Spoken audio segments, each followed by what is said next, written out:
चली गई सुंदर बन के। माया जानती थी ना, माया सज धज कर गई और राम से कहने लगी, सुनो हम आई हैं आपके पास, कितने सुंदर हो आप, हाँ आप कितने सुंदर हो, आपसे हम विवाह करना चाहती हैं। आज सूर्पणखा कह रही है, तुम सम पुरुष ना मौसम नारी। सुनो राम, तुम्हारे जैसा कोई पुरुष नहीं है और मेरे जैसे कोई नारी नहीं है, यह संयोग विधि रचा विचारी।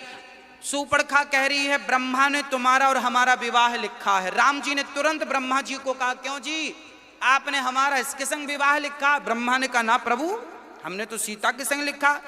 तो ये क्यों कह रही है? ब्रह्मा जी बोले झूठ बोल रही है। राम जी समझ गए, अच्छा ये कुछ चाल चल रही है, क्यों झूठ कह रही हो? ब्रह्मा तो ऐसा कोई विवाह नहीं लिखा हमारा तुम्हारा। सूर्पणखा बोली, तुम सुंदर हो, हम भी कितनी सुंदर हैं, चलो विवाह कर लेते हैं।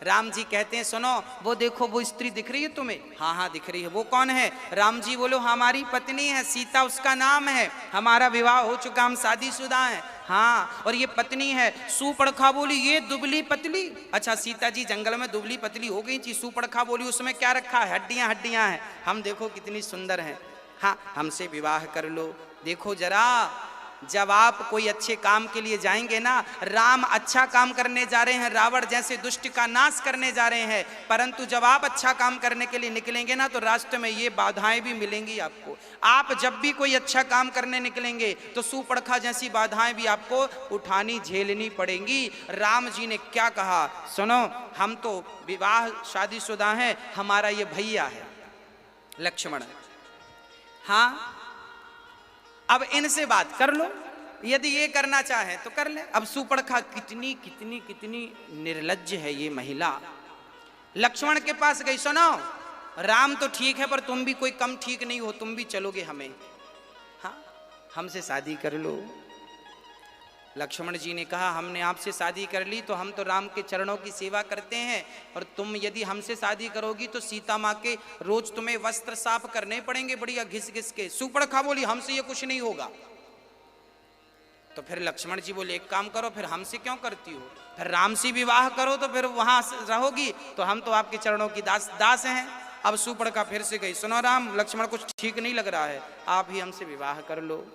देखिए जो स्त्रियां आज इस युग में, पता है आजकल भी बहुत सारी स्त्रियां खुद अपना विवाह खुद सेट कर लेती हैं, हाँ सूर्पणखा कौन है?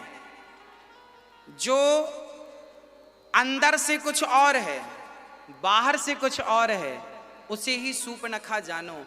सूर्पणखा की शादी ऑलरेडी हो चुकी थी।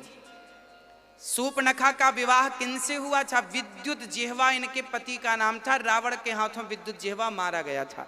सूर्पणखा का विवाह ऑलरेडी हो चुका था। राम से कह रही है कि मैं शादी में कुंवारी हूँ, मैं कुंवारी हूँ। राम से कह रही है मैं कुंवारी हूँ। आज हमारे युग में भी, इस कलयुग में भी ऐसी स्त्रियां हैं जो शादी के बाद ना तो मांग भरती, ना तो चूड़ियां पहनती, ना तो मंगलसूत्र पहनती। शादी के बाद भी आज कुछ स्त्रियां ऐसा दिखाती हैं कि हम कुंवारी हैं, जो शादी के बाद मांग ना भरे, चूड़ी ना पहने, मंगलसूत्र ना पहने। इससे आप जानो कि ये सूर्पणखा की भतीजी है, ये सूर्पणखा के कुल से है। आज फैशन के कारण ना हमारी बहनें मांग नहीं भरती हैं आजकल शादी के बाद, ना मांग भरती, और भरती भी हैं तो इतना सा घिसनी से घिस लेती हैं बस, और वो भी दूसरे तरफ के बाल उठा के छिपा लेती हैं ताकि लोग ये ना कह सकें कि शादीशुदा है। अरे भाई, नारी के मांग में सिंदूर उसके सौभाग्य का परिचय होता है। सौभाग्यवती नारी के मांग में सिंदूर होता है। विधाता ना करे कि आपके मांग का सिंदूर उजड़ जाए, पर आज सुहागन स्त्रियां भी सिंदूर भरने से लजाती हैं। इन्हें क्या कहा जाएगा? ये सब सूर्पणखा की वंशज हैं। जो स्त्री विवाह के बाद मांग ना भरे, जो स्त्री शादी के बाद लोगों से ये कहे कि अभी मैं कुंवारी हूं, इन्हें आप क्या कहेंगे? सूर्पणखा कह रही है कि मैं कुंवारी हूं। तब राम जी ने समझ लिया कि इसकी तो नाक काटनी आवश्यक है। तब लक्ष्मण जी से कहा, लक्ष्मण जी ने उठाई तलवार और बाण तलवार उठा करके जो नाक काटी, अब तो दौड़ी दौड़ी गई। अच्छा, किसी ने कहा भाई लक्ष्मण जी आपने नाक ही क्यों काटी, हाथ काट देते, पांव काट देते, नाक क्यों काटी? तब कहा कि हाथ पांव काटते तो इसे जाकर कहना पड़ता कि मैं फलानी जगह गई थी तो हाथ पांव कटवा के आ गई। अब नाक काटी है तो इसे बताना नहीं पड़ेगा कि मैं गई कहाँ थी, लोग देखते ही समझ जाएंगे कि नाक कटाने गई थी, नाक कटा के आ गई। हाँ, तो नाक ही काटी, इसलिए काटी कि लोगों को परिचय ना देना पड़े कि मैं कहां गई थी, लोग देखती समझ जाएंगे नाक कटाने गई थी, आ गई, नाक कटा के आ गई। हाँ, लक्ष्मण अति लाघव सो नाक कान बिनु कीन, ताके कर रावण कह मनो चुनौती। खरदूषण को बताया, सुनो सुनो, कोई आया है देखो हमारी नाक काट दी, कान भी उड़ा दिया। कान क्यों काटा, नाक तो ठीक है, कान क्यों काटा? कान इसलिए काटा कि तेरे कान है, राम कह रहे हैं कि हम शादीशुदा हैं, चली जाओ, हम तुम्हें माँ की दृष्टि से देख रहे हैं, तुम्हें बहन की दृष्टि से देख रहे हैं, पर इस सुनने को तैयार नहीं। लक्ष्मण जी बोले जो कान अच्छी बातें ना सुने ऐसे कान होने ही नहीं चाहिए, तो कान भी काट दिया। लो, कान का कोई अर्थ नहीं है। हाँ, जो राम, अब राम कितने मर्यादित हैं, देखो पराई नारी को राम माँ की दृष्टि से देख रहे हैं, पराई नारी को राम ने देखा भी नहीं, चरणों को देख के बात की है राम जी ने। ऐसी मर्यादा का पालन। खरदूषण आए, राम जी से युद्ध किया, जितने खरदूषण के लोग थे मोहिनी बाण चलाया, तो अब खरदूषण जिसे देखते हैं राम मैं देखते हैं, सारी सेना आपस में लड़के मर गई और भगवान ने खरदूषण को भी मार गिराया। तब शूर्पणखा जानते हो कहाँ गई? रावण के पास गई। रावण उस समय बढ़िया शराब पी रहा था और नाच नाच देख रहा था। तब रावण के पास गई और कहने लगी, रावण देखो आप यहाँ नाच गाना देख रहे हो और वहाँ आपके दुश्मन चढ़ाई कर रहे हैं, क्या हुआ बहन? देखो मेरी नाक काट दी। वहाँ पंचवटी में 2 पुरुष के संग एक महिला बड़ी सुंदर है। अब देखो शूर्पणखा क्या कह रही है, बोले सीता बहुत सुंदर है, सीता बहुत सुंदर है, मानो आग लगा रही है ये रावण को। रावण तो अपनी लंका में मस्त था, शूर्पणखा ने आग लगाई। अच्छा, शूर्पणखा ने आग क्यों लगाई? क्योंकि रावण ने शूर्पणखा के पति को मार डाला था, विद्युत जिह्वा को। जब रावण ने शूर्पणखा के पति को मारा था ना, तब इसने अर्थात शूर्पणखा ने प्रतिज्ञा की थी कि रावण जब तक तेरा विनाश नहीं कर दूंगी तब तक तेरे द्वार पर तेरी देहरी चढ़ूंगी नहीं। आज शूर्पणखा राम और लक्ष्मण को देखकर समझ गई कि ये ही रावण का नाश कर सकते हैं, इसलिए आज देहरी चढ़ करके गई है। इसलिए शूर्पणखा ये कहती है, तो सम पुरुष न मोह सम नारी, अर्थात राम ने भी प्रतिज्ञा की है, निश्चर हीन करऊं मही, मैं निशाचरों से हीन को पृथ्वी कर दूंगा, ऐसा राम ने प्रतिज्ञा की। और शूर्पणखा ने भी प्रतिज्ञा की है कि मैं रावण का नाश करा दूंगी, क्योंकि इसने मेरे पति को मारा। इसलिए शूर्पणखा कहती है, तो सम पुरुष न मोह सम नारी, तेरा भी संकल्प वही है और मेरा भी संकल्प वही, तेरा भी संकल्प रावण को मारना, मेरा भी संकल्प रावण को मारना, इसलिए तो सम पुरुष न मोह सम नारी, ऐसा शूर्पणखा कह रही है। अब रावण ने विचार किया रात भर के, खरदूषण सम मोहि बलवंता, तिनहि को मारय बिनु भगवंता। खरदूषण को अब रावण विचार कर रहा है कि खरदूषण को तो भगवान के बिना कोई मार नहीं सकता, क्योंकि ये साधारण पुरुष नहीं है, स्वयं परमात्मा है, परब्रह्म है, उन्हें कौन मार सकता है? तब विचार बहुत किया मेरे रावण ने, और रावण ने विचार करके सोचा कि चलो एक बार परीक्षा लेते हैं। अच्छा, रावण फिर कहाँ गया? रावण मॉरिशस गया, मारीच के पास, क्योंकि मारीच को भगवान ने बिन फण का बाण मारा था। अच्छा, राम तो तैयारी कब से कर रहे थे? ये जो मारीच मामा है ना, जो मृग बन के गए, ये तो विश्वामित्र के यज्ञ में भी आए थे, तब राम ने इन्हें बिन फण का बाण मारा। तो यहां बिहार से बाण मारा था राम ने। विश्वामित्र जी का आश्रम बिहार में था, कहां पर है? हाँ, बक्सर। बक्सर से बाण मारा था श्री राम ने, कहाँ गिरा था? मॉरिशस में जाकर के गिरा था। मॉरिशस जो कंट्री है, देश है हमारे भारत के बाहर, वहां जाकर गिरा था। मॉरिशस में रहने लगा था। मारीच, मारीच के नाम से उस देश का नाम पड़ा। मारीच, मारीच, मारीच से मॉरिशस, मॉरिशस फिर डेवलप हो गया। मारीच की नगरी है मॉरिशस। आज भी वहां के लोग वैसे ही हैं, मारीच टाइप के। हाँ,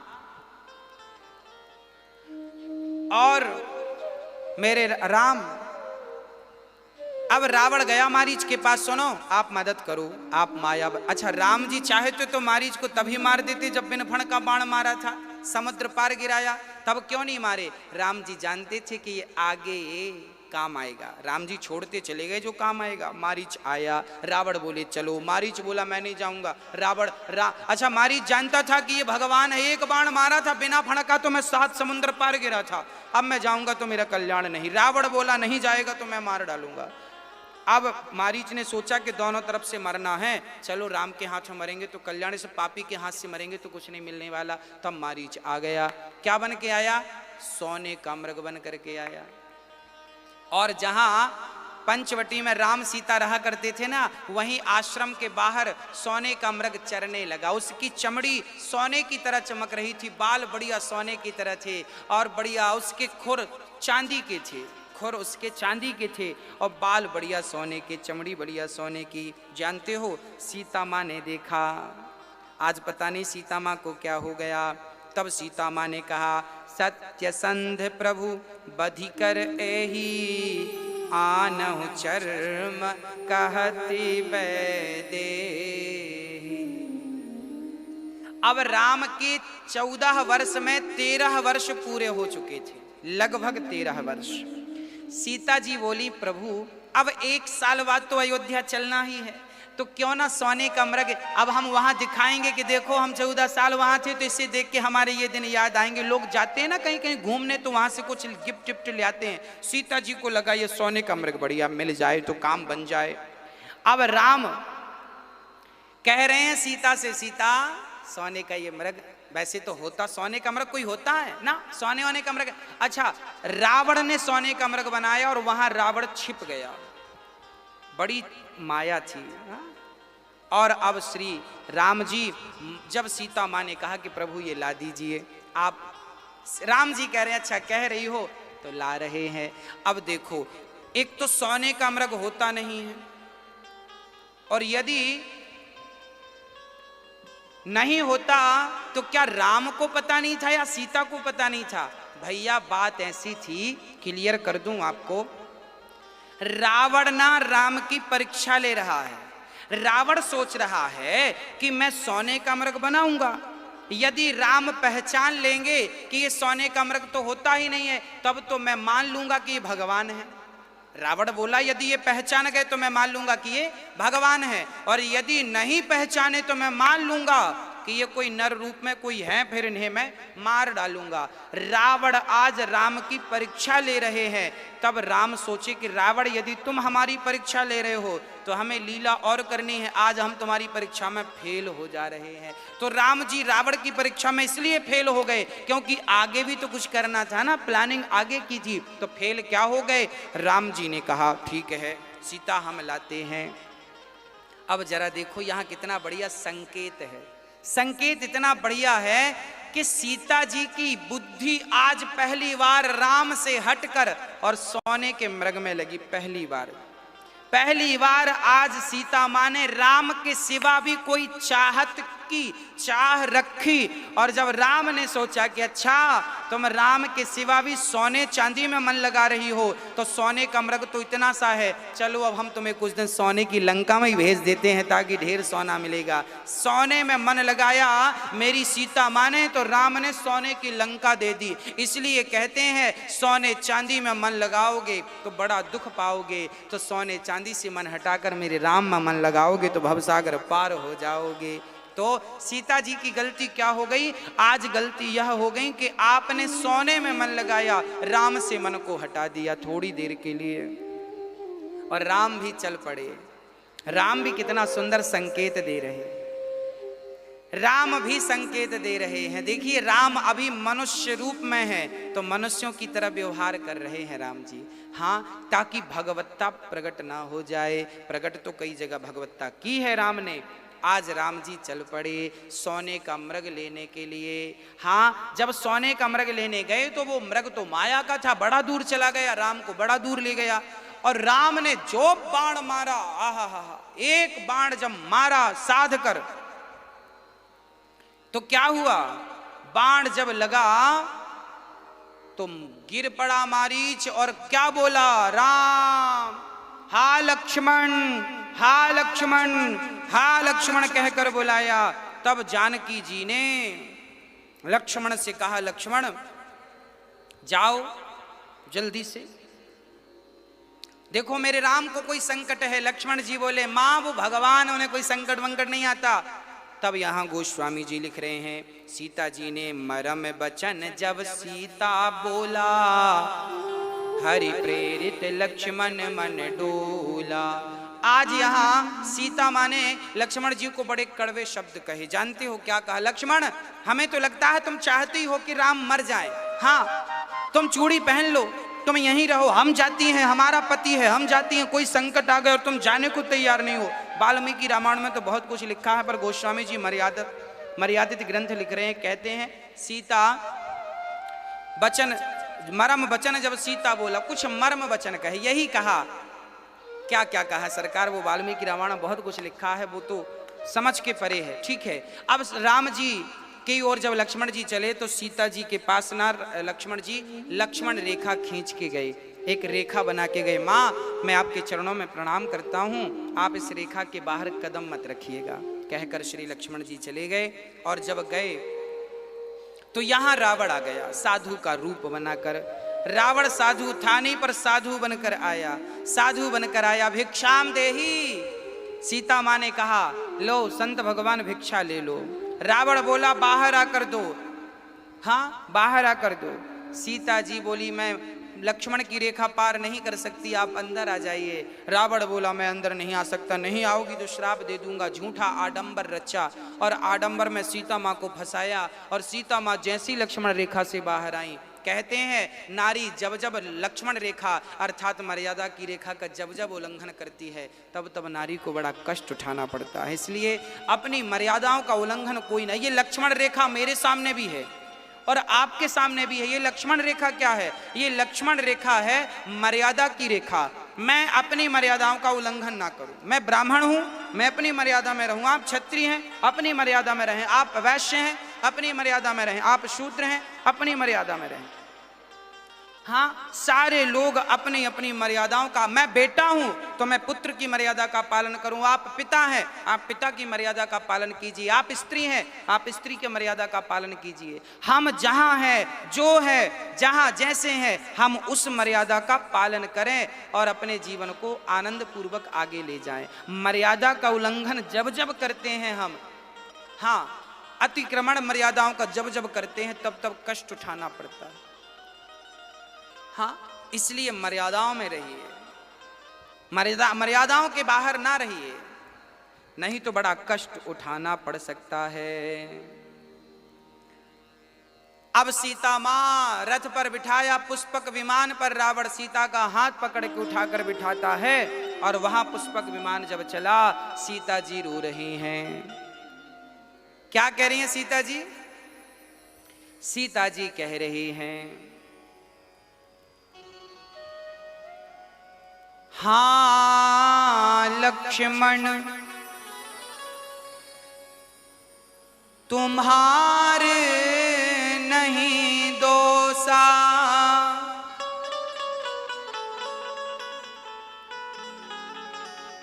हाँ लक्ष्मण तुम्हारे नहीं दोषा,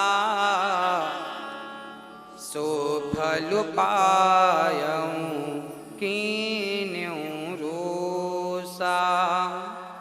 सीता जी कहती हैं मैंने तुम्हें कड़वे शब्द कहे लक्ष्मण, ये उसी का परिणाम है। जब जब आप लक्ष्मण जैसे भक्त का सीता माँ ने दिल दुखाया कड़वे वचन कहकर, तो परिणाम सामने था, किसी भक्त का दिल ना दुखाया जाए। सीता माँ कह रही हैं, लक्ष्मण मैंने आपका, निर्दोष लक्ष्मण का दिल दुखाया, इसलिए मुझे उसकी सजा मिल गई। अब लक्ष्मण मुझे बचा लो। हाँ रघुनंदन, हाँ सीता विलाप कर रही हैं। चारों तरफ सीता की आवाज, करुण आवाज गूंजने लगी, मेरे राम।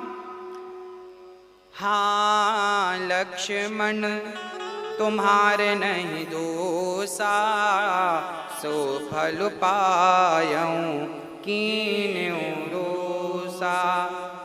विविध विलाप करत वैदेही, भूरी कृपा प्रभु दूरी सनेही।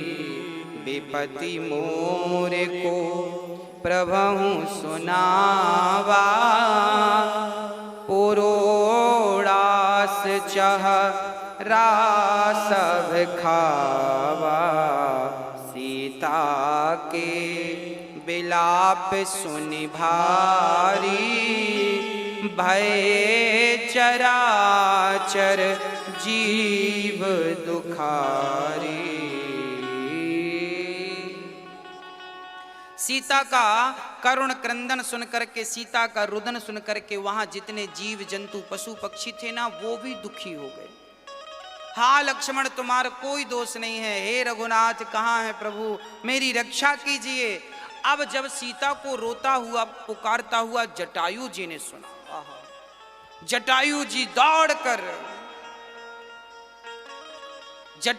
दौड़कर रावण के पास गए। रे दुष्ट ठाण किन होई, निर्भय चलसी न जानसी मोही। निर्भय होकर जा रहा, जानता नहीं मैं सीता का पिता हूं, ये मेरी बेटी हो। जटायु सीता को पुत्री कहता, बेटी चिंता ना करना मैं हूं। जटायु ने अपने पंखों से एक प्रहार किया, रावण मूर्छित हो गया, जमीन पर गिर पड़ा रावण जब जमीन पर गिरा ना, तो किसी ने कहा जटायु जी आप सीता को लेकर जल्दी भागिए। तब जटायु ने कहा कि एक तरफ रावण सीता को लेके भाग गया और दूसरी तरफ मैं सीता को लेके भाग जाऊं तो फिर रावण में और मुझ में अंतर ही क्या रहेगा। मैं पक्षी हूं तो क्या हुआ, धर्म का पालन करना जानता हूं। मैं पहले इसको मारूंगा, इसके किए का दंड दूंगा, फिर मैं कहीं जाकर सीता को राम के चरणों में समर्पित करूंगा।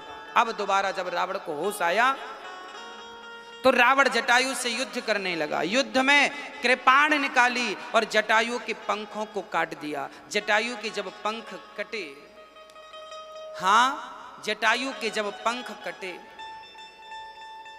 जानते हो क्या हुआ? राम राम कहते हुए जटायु जमीन पर गिर पड़े। अब यहां राम राम कह कर गिरे, वहां लक्ष्मण राम के पास पहुंचे। राम बोले आप सीता कहाँ है? दौड़कर कुटिया पे गए, सीता नहीं थी। तब राम पुकार रहे हैं, हे खग मृग हे मधुकर श्रेणी, तुम देखी सीता मृग ने। हे खग मृग हे मधुकर श्रेणी, तुम देखी सीता मृग नैनी। खंजन सुक कपोत मृग मीना, मधुप निकर कोकिला प्रवीणा। राम हे खग हे मृग, मेरी सीता का कुटिया पे नहीं। चारों तरफ राम ने पशु से पूछ रहे हैं पागलों की तरह, मेरी सीता कहाँ? हे खग हे मृग बताओ, तुम ही बता दो मेरी सीता कहाँ है, सीता कहाँ सीता? राम को रोता हुआ देखकर लक्ष्मण जी बड़े दुखी भये, आगे चले। जटायु से किसी ने कहा, जटायु आपको जब पता था कि रावण से आप जीत नहीं पाओगे तो रावण से पंगा क्यों लिया? अभी तक तो पंख थे तो राम को संदेशा भी दे सकते थे कि रावण लेकर गया, अब तो पंख नहीं है, आप राम के पास कैसे जाओगे? तब जटायु ने कहा, जब पंख थे तो जिम्मेदारी मेरी थी राम के पास जाने की, अब तो पंख नहीं है, अब तो जिम्मेदारी राम की है मेरे पास आने की, वो जिम्मेदारी खुद राम निभाएंगे। जब शक्ति आपकी होती है तो आप चलकर जाएं, जब शक्ति नहीं होती तो भगवान के चरणों में समर्पण कर दें, भगवान खुद चलकर आएंगे।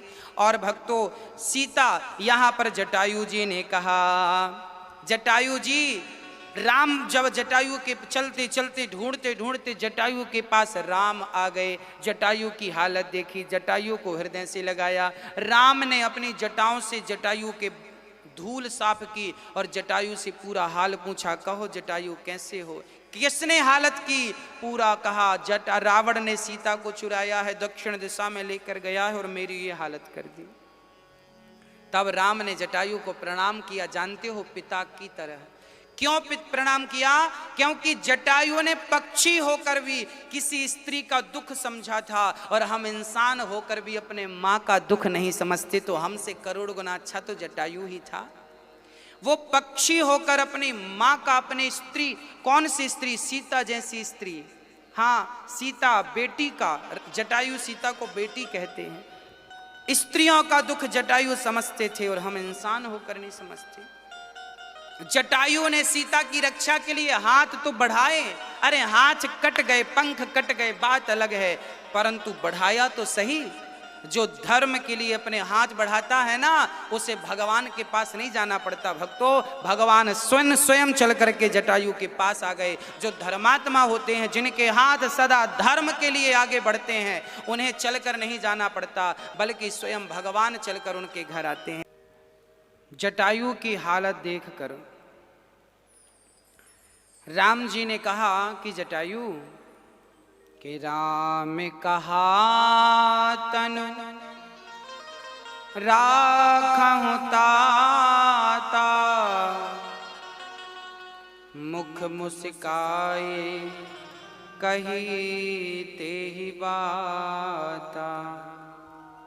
राम ने जटायु से कहा कि जटायु आप कहो तो मैं तुमको जीवित कर दूं, क्योंकि आपके पंख कट गए हैं, पर मैं भगवान हूं, मैं आपके पंख को सही सलामत कर सकता हूं, भगवान सब कर सकते हैं। जटायु ने कहा, प्रभु अब जीकर कुछ नहीं, अब तो आप मिल गए हैं, आपका दर्शन करते करते प्राण निकले, इससे बड़ा सौभाग्य क्या होगा।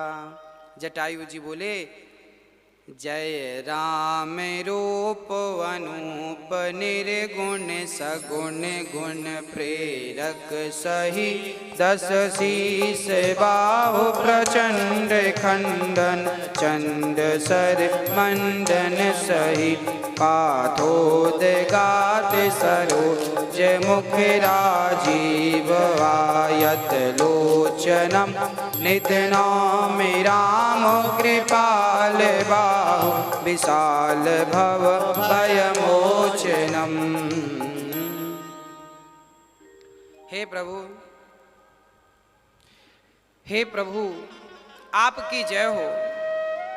हे जगदीश, हे निर्गुण, हे सगुण। आपको जटायु ने निर्गुण भी कहा, आपको जटायु ने सगुण भी कहा। और जब जटायु राम का दर्शन करते करते प्राण त्यागे ना, अविरल भगति मांगी बर गीध गयऊं हरिधाम, तेहि की क्रिया यथोचित निज कर कीनी राम। जटायु जब गए तो भगवान से अविरल भक्ति मांगते हैं, अविरल भक्ति मांगी वर, अविरल भक्ति मांगते हैं। हे प्रभु, मुझे अपने चरणों की भक्ति भगवान से कभी मांगना हो तो उनके चरणों की भक्ति प्रभु अविरल प्रेम दीजिए, निष्कपट प्रेम दीजिए। भगवान के निज धाम को गए। ये जटायु कौन थे? भगवान के पिता। कथा हमने आपको सुनाई थी जन्मोत्सव के दिन। जटायु, भगवान श्री राम ने जटायु का अंतिम से, खुद के पिता मरे, राम पिता की मृत्यु पर नहीं गए, पर जटायु का अंतिम संस्कार खुद राम ने किया। क्यों? क्योंकि जटायु ही राम के पिता थे। जटायु कैसे पिता हो गए? मैंने एक दिन कथा में सुनाया था कि जटायु ने दशरथ जी की रक्षा की थी, तब दशरथ जी ने एक वरदान देने को कहा था, तो जटायु ने राम को ही मांग लिया कि हमें राम चाहिए। इसलिए ये बात दशरथ जी भूल गए हों, बात अलग है, पर राम नहीं भूले। राम भगवान है, मेरे पिता की मर्यादाओं का पालन मुझे करना है, इसलिए खुद के पिता मरे तो राम उनके अंतिम संस्कार में नहीं, पर जटायु का अंतिम संस्कार किया, क्योंकि राम जटायु को पिता मान चुके थे। ये मेरे पिता तुल्य हैं। चलकर जटायु का संस्कार करके मेरे राघव आगे बढ़े हैं और जानते हैं कहाँ पहुंचे? कबंध का उद्धार किया। कबंध का उद्धार किया, कबंध को मारा। कबंध ने कहा मैंने ब्राह्मणों को दिल दुखाया था, श्राप बस में कबंध बना, आज आपके हाथ मुक्ति हो गई। तब भगवान ने कहा कि ब्राह्मणों का कभी दिल मत दुखाना, ब्राह्मण सदा पूजनीय है, इसलिए उनका आदर करना, उनका सम्मान करना। आगे चले राम जी तो शबरी देखी राम गृह आए। अब शबरी नाम की एक माँ थी। गुरु जी की बड़ी कृपा थी शबरी पर। गुरु की कृपा से शबरी माँ रहा करती थी और शबरी माँ मतंग मुनि के आश्रम में शबरी माँ रहा करती थी। ये शबरी कौन है? कौआ जब डाल पर बैठता ना तो शबरी कौए से कहती, बोल बोल बोल कागा राम कब आएंगे। शबरी कौन? शबरी शबर जात में पैदा हुई, नाम शबरी पड़ा। एक दिन इनके पिता ने बहुत सारे, शबरी एक जंगली आदिवासी की बेटी थी, जंगली राजा थे, भीलों की बेटी थी, जंगल में रहा करती थी। एक दिन शबरी के पिता ने बहुत सारे जानवरों को बंदी बनाया। शबरी ने कहा माँ, पिताजी जानवरों को क्यों बंदी बना रहे हैं माँ? तब कहा बेटी कल तेरा विवाह है, तेरे विवाह में सारे जानवरों का मांस चढ़ेगा, इनके मांस को बारातियों को परोसा जाएगा। तब शबरी ने कहा मेरे लिए इतने सारे जानवर मारे जाएंगे? शबरी ने कहा ना ना ना ना ना। शबरी तुरंत कहती है कि मुझे ऐसा विवाह नहीं करना जिस विवाह में इतने सारे निर्दोष प्राणियों की हत्या हो जाए। शबरी ने उन सारे जानवरों को आज़ाद कर दिया। जंगल में भागे वो जानवर और वो जंगल में जाते हुए कहते थे शबरी तुमने हमें मुक्त किया है, भगवान तुम्हें मुक्त करेंगे। वही शबरी जंगल चली गई और मतंग जी के आश्रम में रहने लगी। वो अछूत थी, कोई छूता नहीं था, पर मतंग ऋषि ने कहा कोई छुए ना छुए, शबरी तुम मेरी बेटी बनकर यहाँ रहना, तुम्हें कोई दोष नहीं है, रहो। शबरी रहती है और कभी पक्षी बैठ जाए डाल पर तो कहती है। आज राम और लक्ष्मण को जब माँ शबरी ने देखा, चरणों में गिर पड़ी। मेरे गुरुदेव ने कहा था राम आएंगे, चरणों में गिर पड़ी, मेरे राम आ गए। राम को देखकर चरणों में राम ने उठाया, माँ को हृदय से लगाया और बिठाया। माँ अब जल्दी से राम के लिए जो बेर चुन चुन के रोज लाती थी ना, बेर लेकर के बैठ गई। राम जी को बेर देती है पर सोचती है कि ये बेर कहीं खट्टा ना हो, तो आधा खा लेती है, अच्छा मीठा है तो जूठा बेर देती है। अब यहाँ कोई संदेह करे कि भगवान को जूठा, हाँ ये भगवान है और भगवान ये नहीं देखते कि मेरा भक्त मुझे साफ खिला रहा है कि जूठा खिला रहा है। भगवान तो ये देखते हैं कि मेरा भक्त किस भाव से खिला रहा है। भाव का भूखा हूँ मैं और भाव ही एक सार है, भाव से भज ले मुझे तो भव से बेड़ा पार है। आहा, अब राम जी बैठे हैं और जानते हो माता शबरी ने क्या कहा? माता शबरी कहती है, अधम ते अधम अधम अति नारी, तिन मह में मति मंद अघारी। अब राम जी के चरणों में भक्त बैठी है शबरी माँ और कह रही है, राम मैं नारी हूं और मैं भी वो अधम नारी हूं और मेरी बुद्धि भी काम नहीं करती, मैं कुछ नहीं जानती भगवान, मैं कुछ नहीं जानती, मुझे स्वीकार कर लो। तब राम जी कहते हैं, कुछ लोग ना जातवाद खड़ा करते हैं। हाँ, हमारे भारत में आपने देखा होगा जातवाद की बड़ी लड़ाइयां होती हैं। तुम इस जात के हो तो तुम बड़े हो, तुम इस जात के हो तो तुम छोटे हो। अब राम से पूछते हैं, प्रभु आप किस जात को मानते हैं? तब राम जी कह रहे हैं, आप लोग बहुत ध्यान से सुनिएगा। कह रघुपति सुनु भामनि बाता। राम के वचन है ये रामचरितमानस में। मैं बता देता हूं कहां लिखा है। राम ने जात पात की जो दीवार थी कई जगह तोड़ी है। आरण्य कांड में दोहा नंबर 34 आरण्य कांड का दोहा नंबर 34 की चौपाई नंबर 4। आरण्य कांड दोहा नंबर 34 चौपाई नंबर 4। चौपाई 4 में क्या लिखा है?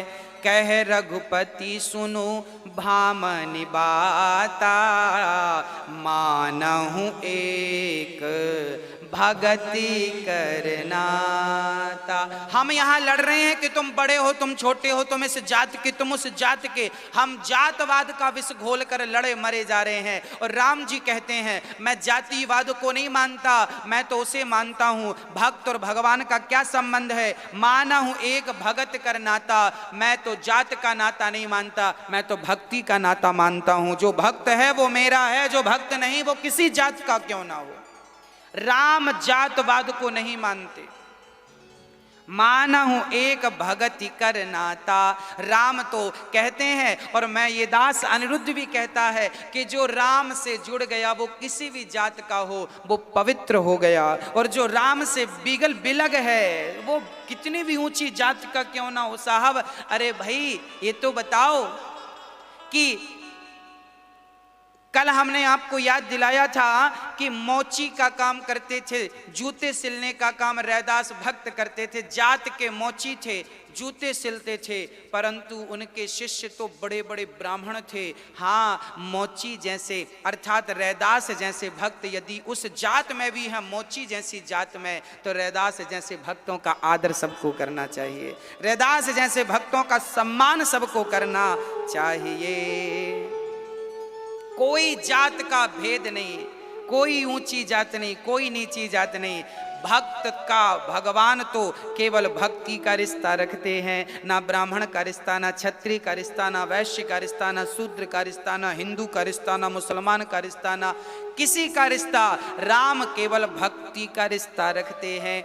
आप भक्त हैं तो राम के हैं, और भक्त नहीं हैं तो राम जी कह रहे हैं, जात पात कुल धर्म बढ़ाई, धन बल परिजन गुण चतुराई, भगतहीन नर सोई,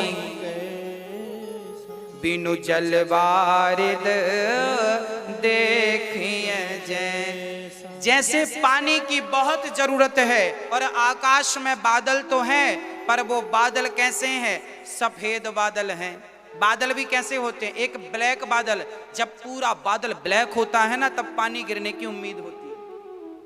और वाइट बादल हो तो फिर वो बादल ऐसे ही है, बिना पानी वाले बादल हैं। वो हैं बादल पर पानी नहीं गिरेगा, उनमें पानी नहीं है। जैसे पानी के बिना बादल शोभा नहीं पाता, ऐसे ही भक्ति के बिना वो किसी जात का हो शोभा नहीं पाता। कोई कहे कि मैं ब्राह्मण हूं तो भगवान मुझे मिलेंगे ना, तुम्हारी जात के बल पर तुम्हें भगवान नहीं मिलेंगे। तुम क्षत्रिय हो तो तुम्हें भगवान मिल जाएंगे, तुम्हारी जात के बल पर तुम्हें भगवान नहीं मिलेंगे। तुम वैश्य हो तो तुम्हें भगवान मिल जाएंगे, तुम्हारे जात के बल पर। तुम शूद्र हो तो तुम्हें भगवान मिल जाएंगे, तुम्हारी जात के बल पर तुम्हें भगवान नहीं, तुम्हारी भक्ति के बल पर तुम्हें भगवान मिलेंगे। यदि भक्त हो तो फिर किसी जात के हो, क्या फर्क पड़ता है। इसके पीछे एक चौपाई और लिखी है, पूजय विप्र शील गुणहीना। ब्राह्मण कैसा भी हो पूजनीय होता है। तो क्या वो ब्राह्मण भी पूजनीय है जो शराब पीता है? क्या वो ब्राह्मण पूजनीय है जो मांस खाता है? अरे भाई, आज ब्राह्मण भी अपने धर्म से गिर गया है, शराब पीने लगे हैं कुछ ब्राह्मण। मैं आपसे निवेदन करता हूं, जो ब्राह्मण शराब पीने लगे हैं, मांस खाने लगे हैं, ऐसे ब्राह्मणों का नहीं, आज भी जो ब्राह्मण सात्विक जीवन जीते हैं, ऐसे ब्राह्मणों का आप तो आदर करिए, ऐसे ब्राह्मणों का सम्मान करिए। एक मक्खी, एक मछली पूरे तालाब को गंदा कर देती है। ये 5 उंगली एक सी नहीं है। यदि कुछ लोग ब्राह्मण की जात में बुरे हैं तो कुछ लोग क्षत्रिय की जात में भी बुरे हैं, कुछ लोग वैश्य की जात में भी बुरे हैं, कुछ लोग शूद्र की जात। तो देखिए, अच्छे बुरे तो हर जात में तब से ही बुरे चले आए हैं। रावण भी तो ब्राह्मण था। तो जात का कोई लेना देना नहीं है भगवान से। और मैं तो कहता हूं, जात की कोई दीवार नहीं है। यहां एक चौपाई और लिखी है कि शूद्र न गुणगण ज्ञान प्रवीणा। इस चौपाई को लेकर के हमारे जो आदिवासी भाई है ना, वो कई बार ये कहते हैं, गोस्वामी जी ने ये क्या लिख दिया। देखो इसका अर्थ क्या है, मैं आपको समझाऊं। इसका अर्थ ये नहीं है कि शूद्र भाई कोई समझदार है, जानकार है, तो इसका अर्थ ये नहीं है कि हम शूद्रों का आदर ना करें। हाँ, हम शूद्रों का आदर, यदि कोई शूद्र विवेकशील है, पढ़ा लिखा है, तो क्या हम उसका आदर नहीं करेंगे?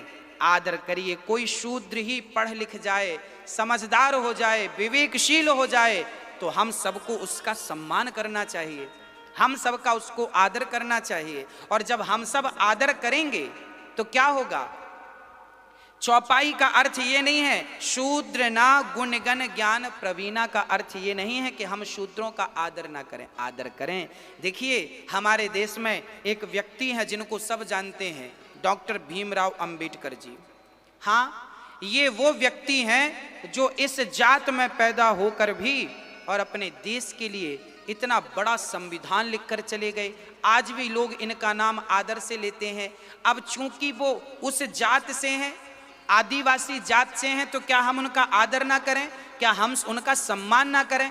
ऐसी बात नहीं है। यदि कोई उस जात में भी पढ़ा लिखा है, समझदार है, विवेकशील है, तो हम सबको उनका आदर करना चाहिए, सम्मान करना चाहिए। वो किसी भी जात का हो, ब्राह्मण हो, क्षत्रिय हो। अब देखिए ना, ये जात व्यवस्था क्यों बनी, इसके पीछे का मैं सिद्धांत बता देता हूं। कोई भी हो, अब डॉक्टर है बहुत बड़ा, अब डॉक्टर के यहाँ पर एक चपरासी भी होता है, झाड़ू लगाने वाला भी होता है, टॉयलेट साफ करने वाला भी होता है। वहाँ पर ये व्यवस्थाएं होती हैं कि एक डॉक्टर होगा। जितनी आवश्यकता हॉस्पिटल में डॉक्टर की पड़ती है ना, उतने ही मायने कर्मचारी भी रखते हैं। अकेला डॉक्टर कहे मैं बड़ा हूँ, कर्मचारी लोग झाड़ू पोंछा वाला पोंछा ना लगाए, बाई झाड़ू ना लगाए, टॉयलेट कराने वाला टॉयलेट मरीज को ना कराए, तो क्या होगा?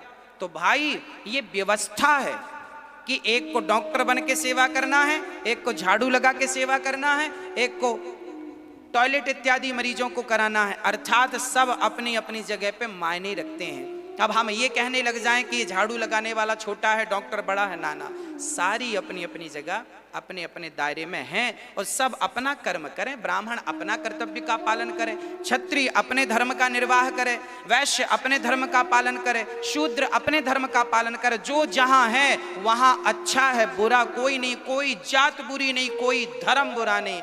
हाँ, सब अपनी अपनी मर्यादाओं का पालन करें। शास्त्रों की चौपाइयों का बिल्कुल गलत अर्थ ना करें। मैं तो निवेदन ये करता हूं कि ज्ञानी व्यक्ति का सम्मान सबको करना चाहिए, कोई भी हो, कोई भी हो, छोटा हो, बड़ा हो, अमीर हो, गरीब हो। राम जी तो कह रहे हैं, शबरी माँ के जूठे, यदि राम जाति को नहीं महत्व देते हैं, प्रेम को महत्व देते हैं, तो हम कौन हैं जो जातवाद को महत्व दे करके आग लगाएं? हाँ, हम नहीं। अरे राम ने निषाद को गले लगाया, राम ने निषाद को गले लगाया, राम ने केवट को गले लगाया, राम ने शबरी को गले लगाया। हम कौन हैं जो जातवाद का जहर घोल रहे हैं समाज में? इसलिए जातवाद की दीवारों को तोड़कर हम समस्त भारतीय एक हैं और सब राम की संतान हैं, सब राम के चरणों के दास बने, सब राम के चरणों के प्रेमी बने। कोई ऊंचा नहीं, कोई नीचा नहीं, सब अपने धर्म में रहें। ब्राह्मण, अपने धर्म का पालन करो। तुम मांस खाना, मछली खाना, शराब पीना ये तुम्हारा धर्म नहीं है।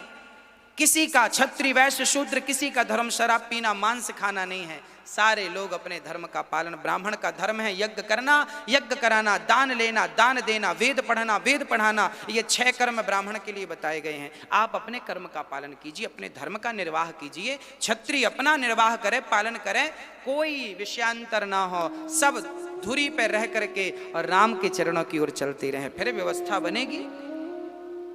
हमारे रामचरितमानस की चौपाइयों का कुछ लोग तोड़ मड़ोड़ करके ना जाने क्या क्या अर्थ करते हैं और लोगों को भड़काते रहते हैं। गलत बात है। ये देखो क्या लिखा है, राम जी ने कहा, जात पाति कुल धर्म बढ़ाई, धन बल परिजन गुण चतुराई, भगत हीन नर सूहहि कैसा, बिनु जल बारिद देखिए जैसा। हाँ, सबका आदर हो, सबका सम्मान हो। अब राम जी नवधा भक्ति कह रहे हैं। नवधा भगति कहूँ तो ही पाही, सावधान सुनो धरो मन माही। प्रथम भगति संतन कर संगा, दूसर रति मम कथा प्रसंगा। हाँ, पहली भक्ति राम जी नवधा भक्ति कह रहे हैं। हम सभी को इन 9 भक्तियों का विशेष रूप से पठन पाठन करना चाहिए। पहली भक्ति क्या? प्रथम भगति संतन कर संगा, संतों का संग करना पहली भक्ति है। संतों का संग करना, संतों का सत्संग करना पहली भक्ति है। दूसरी भक्ति दूसर भक्ति क्या है? दूसर भक्ति दूसर रति मम कथा प्रसंगा, भगवान की कथाओं को सुनना सुनाना दूसरी भक्ति है। गुरुपद पंकज सेवा तीसरी भक्ति अमान। तीसरी भक्ति क्या है? गुरु के पांव दबाना, माँ बाप के चरण सेवा करना, माँ बाप का आदर सत्कार करना, यही तीसरी भक्ति है। और चौथी बोले कथा सुनाना, घर बैठ जाओ, बच्चों के बीच में भगवान की चर्चा कहो, ऐसे राम जी, ऐसे कृष्ण जी, भगवान राम का चरित्र गाओ, कृष्ण का चरित्र बच्चों को सुनाओ। हाँ जी, प्रेम पूर्वक राम का गुणगान करिए, कृष्ण का गुणगान करिए। यही चीजें आपको राम से जोड़ेंगी। ये चौथी भक्ति है। पांचवी भक्ति मंत्र जाप मम दृढ़ विश्वासा, पंचम भजन सुवेद प्रकाशा। मंत्र जाप मम दृढ़ विश्वासा, पंचम भजन सो वेद प्रकाश। मंत्र जाप मम दृढ़ विश्वासा। भगवान का नाम जपो विश्वास के साथ। मंत्र जाप मम दृढ़ विश्वास, विश्वास के साथ भगवान का जाप करिए। कोई प्रॉब्लम नहीं है, कोई दिक्कत नहीं है। भगवान पर विश्वास कैसा हो? ना टूटने वाला विश्वास हो। एक सज्जन हमसे बोले, गुरुजी मंदिर में तो भिखारी भी होता है, मंदिर में पुजारी भी होते हैं, अब बताओ भिखारी के राम हैं या पुजारी के राम हैं? क्योंकि दोनों राम राम जपते हैं, पर भिखारी को भीख मांगने आता है, पुजारी को तो बढ़िया है। तो दोनों राम राम जपते हैं, पर एक गरीब है एक अमीर है, ऐसा क्यों? तब हमने कहा ये सुई लेकर के जाओ और जाकर कहो भिखारी और पुजारी से। अब वो सुई लेकर के गया और भिखारी से कहता है, भैया भिखारी, आज हमने सुई के छेद से हाथी और घोड़े निकलते देखे। हमने कहा भैया भिखारी जी, आज हमने सुई के छेद से हाथी और घोड़े निकलते देखे। उस भिखारी ने कहा तुम्हारा दिमाग खराब हो गया है, क्या सुई के छेद से कभी हाथी और घोड़े निकल सकते हैं? आप ही बताओ, क्या सुई के छेद से कभी हाथी घोड़े निकल सकते हैं? हाँ या ना? क्या नहीं? नहीं निकल सकते? आप कह रहे हैं नहीं निकल सकते।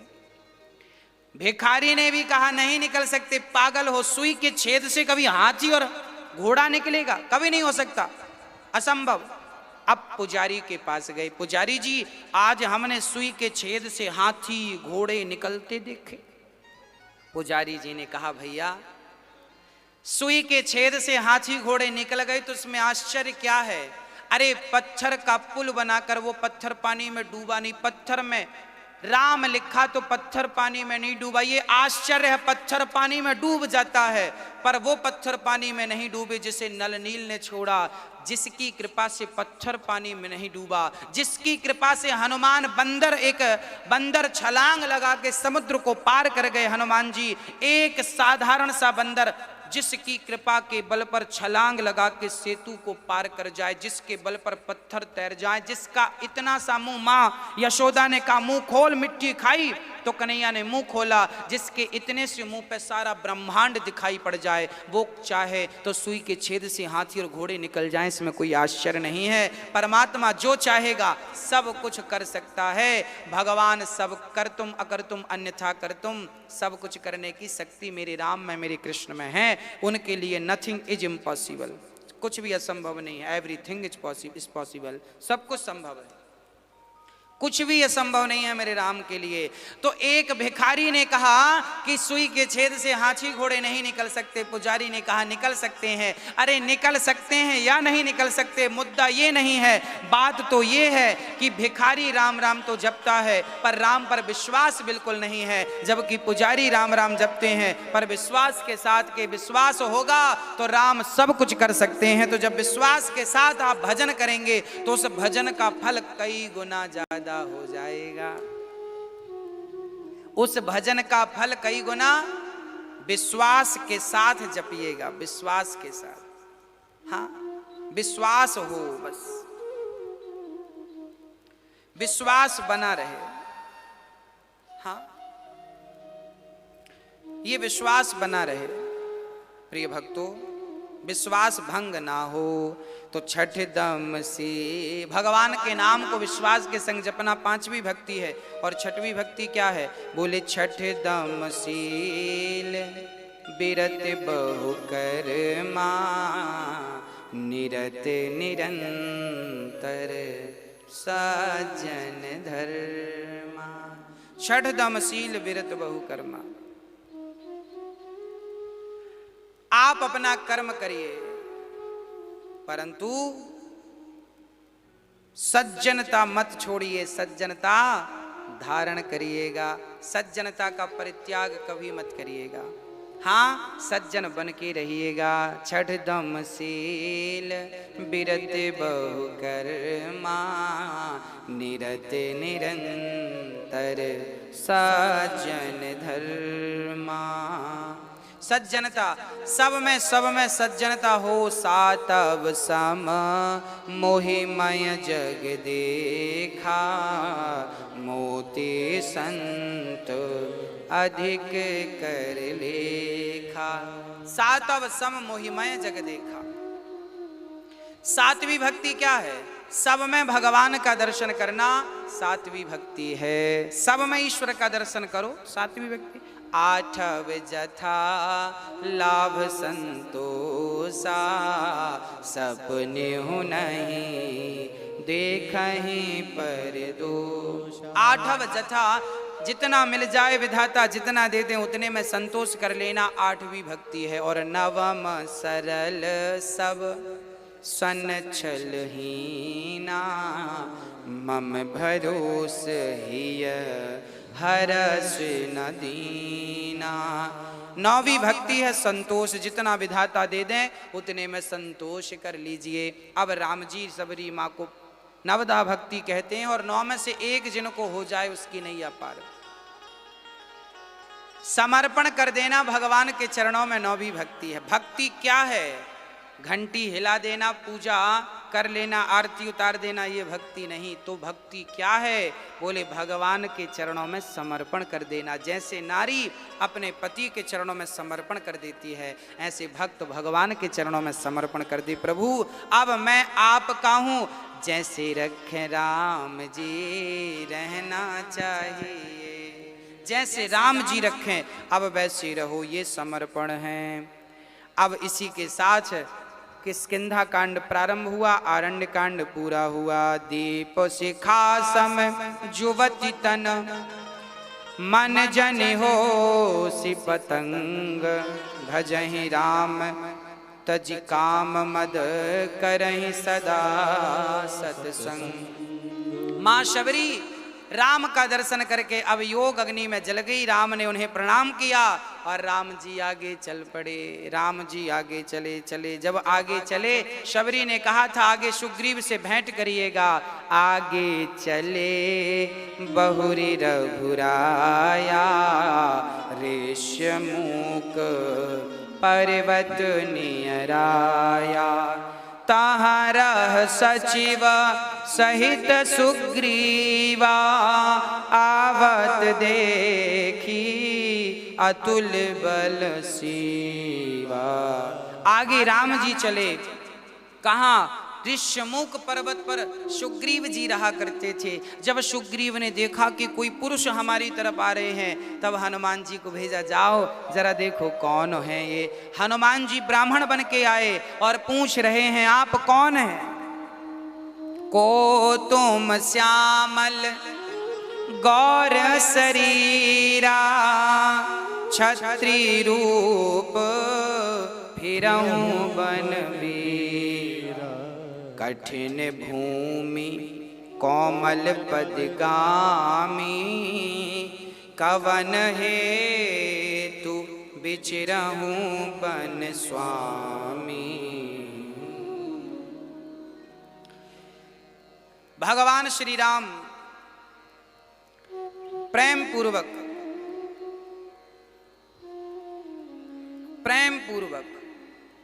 राम सम्मान करते हैं। आप ब्राह्मण हैं, हनुमान जी आए चरणों में गिर पड़े, चरणों में गिर पड़े। और जब चरणों में गिरे ना तो पूछा को तुम कौन हैं आप? हनुमान जी ने कहा ब्राह्मण बनकर, कौन हैं आप?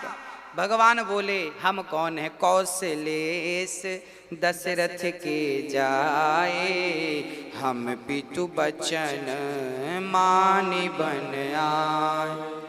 राम नाम लक्ष्मण दो भाई, संग नारी सुकुमारी सुहाई।